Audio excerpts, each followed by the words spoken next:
అందరికీ నమస్తే.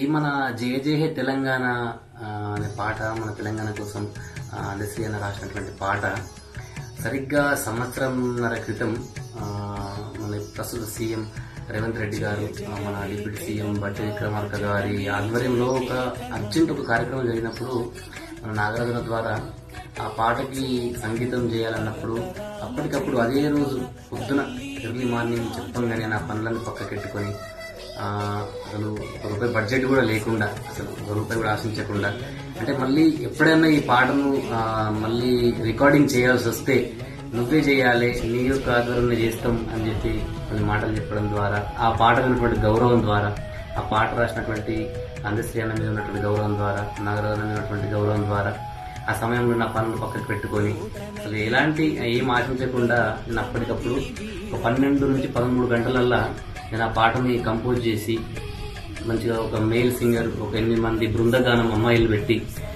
మంచిగా ఉన్నతంగా నేను చేసి ఒక ఇష్టంతో, ఒక ప్రేమతో, మన తెలంగాణ గీతం కదా మనం ఈ పాట చేస్తున్నాం అనే ఒక గర్వంతో ఒక తెలంగాణ బిడ్డగా, అంటే ఉద్యమంలో పాల్గొన్నటువంటి ఒక బిడ్డగా నేను చాలా గర్వంగా, మంచిగా, ఒక సంతోషంగా ఆ పాటను నేను అప్పుడున్నటువంటి ఆ పరిస్థితుల్లో నాకున్నటువంటి బడ్జెట్ నాకు లేకున్నా కానీ అంతకు మించి కష్టపడి నేను ఎన్ని కష్టాలు పడ్డాను నాగరాజన్న మా ఇద్దరు తెలుసు, మేము ఇద్దరం చేసినాం. అది అయితే చేసిన తర్వాత ఆ పాటను రిలీజ్ ఫంక్షన్కి నన్ను పిలిచారు, కానీ కొన్ని కారణాల వల్ల నేను వెళ్ళలేకపోయినా ఆ పాట విన్న తర్వాత కూడా అందశ్రీ అన్న కూడా నాకు చాలా సందర్భాలల్లో తమ్ముడు ఈ పాట చాలా అద్భుతంగా చేసినావు నువ్వు.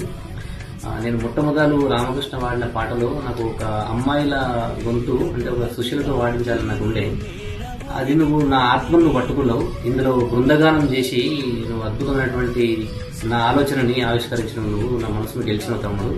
ఈ పాట కనుక చేస్తే తప్పకుండా మనమే చేస్తాం, నువ్వు చేస్తావు, నేను మనందరం కలిసి ఈ పాటను మళ్ళీ మంచి బడ్జెట్తో ప్రభుత్వం వచ్చినాకనా లేకపోతే మరోసారి ఒక వైభవంగా చేసినప్పుడు మాత్రం తప్పకుండా నువ్వే చేస్తామని అందశ్రీ కూడా నన్ను ఆశీర్వదించిండు, చాలాసార్లు చెప్పిండు.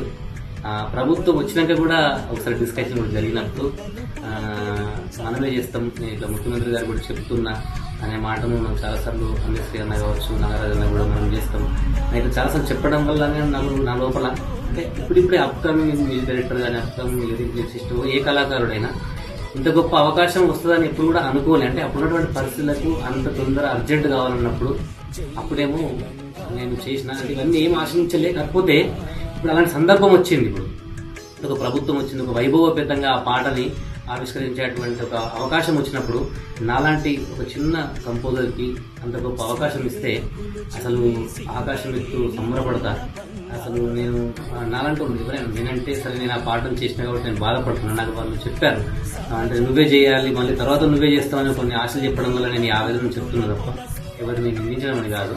కాకపోతే నేనని కాకుండా ఇక్కడ ఎక్కడ బాధ అనిపిస్తుందంటే కీరవాణి గారు అంటే అందరికీ గౌరవం ఉంటుంది, నేను కూడా కీరవాణి గారి పాటలు పాడుతాను, మంచి నేను అభిమానిస్తాను. కాకపోతే కీరవాణి గారిని తలదన్నేటువంటి మ్యూజిక్ డైరెక్టర్ మన తెలంగాణలో లేరని మన పెద్దన్న అట్లా అనడం అనేది నాకు కొద్దిగా బాగా బాధ అనిపించింది. అప్పుడు మరి అలాంటి సందర్భంలో కూడా మరి కీరవాణితో పనిచేయించుకునేది ఉండే కదా. మరి కీరవాణి గారితో అప్పుడు మనకు చేతిలో ప్రభుత్వం లేదు, మనకు అప్పుడు బడ్జెట్ లేదు అన్నప్పుడేమో మాలాంటి చిన్న కళాకారులు మనకి వస్తారు. ఇప్పుడు వైభవపేతంగా ఒక మంచి ప్రభుత్వం వచ్చి చేతిలో బడ్జెట్ ఉండి సమయం ఉండి ఇంత బాగున్నప్పుడేమో మరి చిన్న కళాకారులు, చిన్న మ్యూజిక్ డైరెక్టర్లు ఎందుకు మీరు గుర్తురారు? చిన్నవానికి ఒక అవకాశం ఇస్తే మిమ్మల్ని పెద్దగా గుండెలో ఎత్తుకుంటారు. ఆల్రెడీ పెద్దవాళ్ళకి అవకాశం ఇస్తే వాళ్ళకు మీరు అలా ఆస్కార్ గ్రహీతలు, మీరు ఇచ్చేది వాళ్ళకి ఆస్కార్ కిందనే ఉంటుంది తప్ప ఆస్కార్ మీద ఉండదు. మాలాంటి వాళ్ళకు ఇలాంటి అవకాశాలు ఇస్తే, నాకని కాదు తెలంగాణలో చాలా మంది ప్రతిభావంతులు ఉన్నారు, అంటే నాకు ఇస్తే నేను ఎందుకు గర్వపడ్డా, నాకు చిన్న స్వార్థం. అంటే నేను ఒకప్పుడు వాళ్ళ కష్ట పరిస్థితుల్లో ఉన్నప్పుడు నేను చేసిన కదా, ఎలాంటి డబ్బులు ఆశించకుండా నా పనులు పక్కకు పెట్టి తక్కువ సమయంలో మెడ మీద కత్తి పెట్టి పని చేయించినట్టు, అంటే ఇవాళ కావాలి, నైట్ కల్లా కావాలి ఇట్లా అలాంటి సందర్భంలో పనిచేసిన కొంచెమన్నా గుర్తిస్తే కొద్దిగా మనసు అనేది కొద్దిగా మాకు కూడా కొద్దిగా ఇంకా ముందు కొన్ని పనులు చేసుకోవడానికి ప్రోత్సాహంగా ఉంటుంది. అట్లా ఒక మనిషిని బాధ పెట్టి, సరే మీరు నాకు కాకుండా నేను ఇప్పటికి కూడా గొప్ప మనసు అంటున్నాను, నాకేనే కాదు, మీరు నాకు ఇవ్వదు కాబట్టి ఇంకొకరికి ఎవరికన్నా తెలంగాణలో చాలా మంది ప్రతిభావంతులు ఉన్నారు, వాళ్ళకి ఇచ్చినా హ్యాపీ ఉంటుంది. అంటే ఇంకొకటి ఇక్కడ ప్రాంతం, అంటే కళకు ప్రాంతీయ భేదాలు ఉండవని చాలా మంది అంటారు. ఓకే, దాన్ని నేను కూడా ఒప్పుకుంటాను.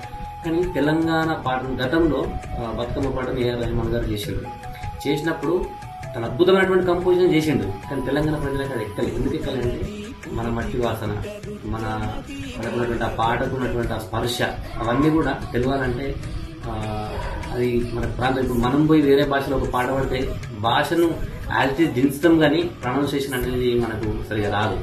అప్పుడు తెలంగాణ వాడికి నువ్వు పాటలు చేసే అవకాశం ఇస్తే కనుక అందులో ఉన్నటువంటి ఆత్మను, ఆ స్పర్శను, ఇప్పుడు అందరికీ రాసినటువంటి తను ఏం రాసిండో అందులో ఉన్నటువంటి ఒక ఆత్మను పట్టుకొని అద్భుతంగా చేస్తుండే.